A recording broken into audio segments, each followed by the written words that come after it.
Hello everyone and welcome to this brand new video today. We are going to talk about a tip that allows me to progress in drawing.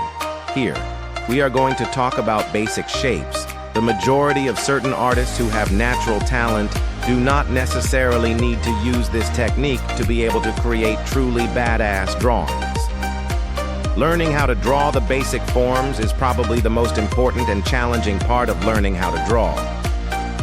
Start by mastering basic shapes, such as the circle, the square, and the triangle.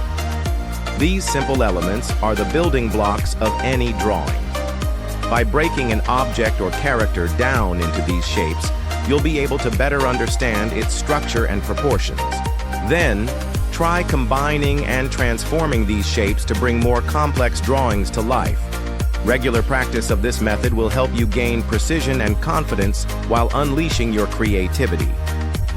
At the beginning, when I tried to draw and I had a final result each time, I was not satisfied with the result, quite simply because I was trying to copy the way and the manner in which certain artists proceeded. And at one point I said to myself, why not use a reference? So I used references on Pinterest and several other sites, and I decided to start with the basics in drawing.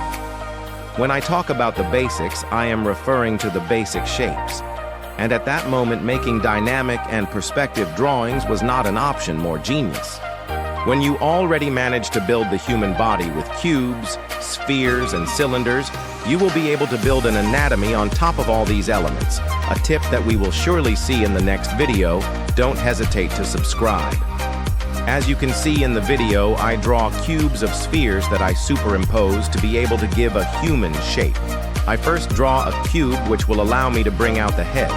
Then I draw another large cube which will allow the thorax to stand out. Then I continue with a slightly rectangular cube which will serve as a pelvis. Now I use spheres, which will allow me to join the different members of the body, such as the arm, the forearm, which will be materialized by cylinders, and also the thigh and the leg, which will also be materialized by cylinders. Thank you very much for watching until the end. We will see you again in a next video. It was Zeus Art. Thank you.